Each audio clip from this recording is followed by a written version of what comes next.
नमस्कार दोस्तों, welcome back my YouTube channel Ruby Pal vastu tips. आज की इस वीडियो में हम आपसे बात करेंगे कि वो कौन कौन से वास्तु दोष हैं जिनसे हमको बचना चाहिए और कौन कौन से कारण हैं जिनकी वजह से घर में वास्तु दोष उत्पन्न हो जाता है, और घर के बाहर ऐसा क्या लिखवाना चाहिए जिसके कारण घर में दोष यदि होता भी है तो वो ख़त्म हो जाता है।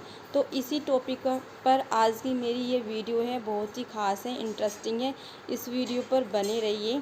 और वीडियो को चलो स्टार्ट करने से पहले एक ज़रूरी बात जो कि मैं आपको अपनी हर वीडियो में बोलती हूँ कि यदि आप मेरे चैनल को पहली बार देख रहे हैं तो चैनल को सब्सक्राइब करना ना भूलें, ताकि आपको रोज़ नई नई जानकारियाँ मिलती रहे। दोस्तों, आजकल वास्तु की बड़ी समस्या बनी हुई है। कई बार घर में बहुत सारी प्रॉब्लम आ जाती है वास्तु दोष के कारण। दोस्तों, यदि हमारे घर में किसी भी प्रकार का वास्तु दोष होता है तो उसका असर घर में रहने वाले सदस्यों पर ज़रूर पड़ता है। वास्तु दोष का क्या कारण है हमारे घर में, ये सब चीज़ें मैं आपको बहुत अच्छे से समझाऊंगी। ये सब मैंने पूज्य श्री महाराज की कथा से सुनकर आपको बहुत अच्छे से समझाने वाली हूँ इस वीडियो में।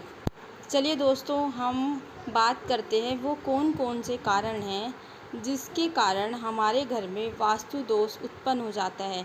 कई बार आप लोगों ने देखा होगा, जब भी कोई नया घर बनवाता है तो घर के बाहर जूता लटका देता है नज़र दोष से बचने के लिए। लेकिन दोस्तों, ये गलत है। आपने नया इतना प्यारा सुंदर सा घर बनवाया है और उसके बाहर एक जूता टांग दिया, क्या ये सही है? तो इससे कोई वास्तु दोष, नज़र दोष ख़त्म नहीं होगा, उल्टा नज़र दोष लग जाता है। अब आप खुद ही बताइए, आप अच्छे से तैयार हुए हैं, इतने अच्छे से रेडी हुए हैं और आपके ऊपर एक जूता लटका दिया तो ये अच्छा दिखेगा? बिल्कुल भी नहीं। नंबर 2 कारण है दोस्तों, आपने देखा होगा कि कई लोग घर के बाहर इस तरह से ब्लैक कलर की हंडी लटका देते हैं।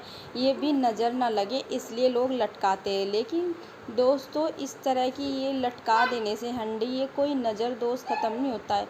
ये भी दोस्तों उल्टा वास्तु दोष घर में पैदा करता है। तो इस तरह की चीज़ों से भी हमें बचना चाहिए। तीसरी बात, यदि दोस्तों आपके घर के अंदर सूर्य का प्रकाश नहीं आ रहा तो ये भी कारण वास्तु दोष का कारण है। चौथी बात है, अगर घर का मुख्य द्वार बाहर की तरफ खुलता है तो इससे भी घर में वास्तु दोष पैदा होता है। तो दोस्तों, ये थे 4 मुख्य कारण जिनकी वजह से हमारे घर में वास्तु दोष उत्पन्न हो जाता है।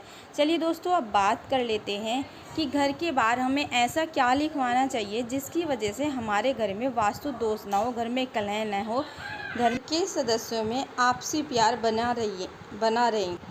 तो दोस्तों, हमें अपने घर के बाहर शंख या चक्र का जो है इमेज बनवा। यदि हम अपने घर के बाहर शंख या चक्र की इमेज यदि हम अपने घर के बाहर बनवाते हैं तो इससे भी जितना भी घर के अंदर वास्तु दोष होता है वो ख़त्म हो जाता है। को बनवाते हैं तो हमारे घर से वास्तु दोष ख़त्म हो जाता है। दूसरी चीज़ बहुत ही ज़्यादा इम्पोर्टेंट है, ध्यान से सुनिए। दूसरी चीज़ ये है कि दोस्तों, यदि हम अपने घर के बाहर श्रीमन नारायण, सीताराम या राधे श्याम इस तरह से लिखवाते हैं तो भी घर के सारे वास्तु दोष अपने आप ही ख़त्म हो जाते हैं। दोस्तों, ये तो भगवान के नाम जो कि हम अपने घर के फ्रंट पर लिखवा सकते हैं। हम अपने घर के फ्रंट पर रामायण की कुछ चौपाइयाँ भी लिखवा सकते हैं, जो कि आप वीडियो में देख पा रहे हैं। इस प्रकार मंगल भवन अमंगल हारी, इस तरह से कुछ चौपाइयाँ भी लिखवा सकते हैं। इससे भी हमारे घर पर आने वाला संकट टल जाता है और घर के अंदर जितना भी वास्तु दोष होता है वो सारा ख़त्म हो जाता है। तीसरी चीज़ हमें दोस्तों इस बात का भी ध्यान रखना चाहिए कि हमें घर के बाहर ऊपर की साइड झंडा लगवाना चाहिए।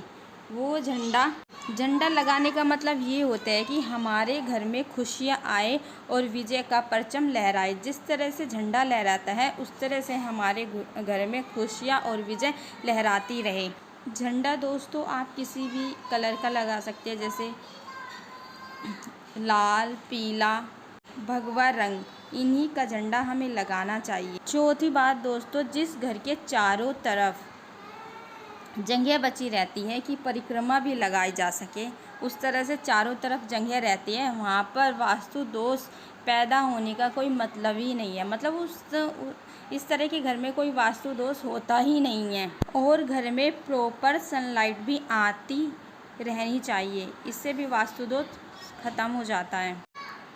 पांचवी बात दोस्तों, जो घर का मेन दरवाज़ा है वो कभी भी बाहर की तरफ नहीं खुलना चाहिए। हमेशा जो घर का मुख्य दरवाज़ा है वो अंदर की तरफ ही खुलना चाहिए। यदि बाहर की तरफ खुलता है तो इससे भी घर में वास्तु दोष पैदा हो जाता है। दोस्तों, ये थी वास्तु के बारे में जानकारी कि घर में किस तरह का वास्तु होना चाहिए।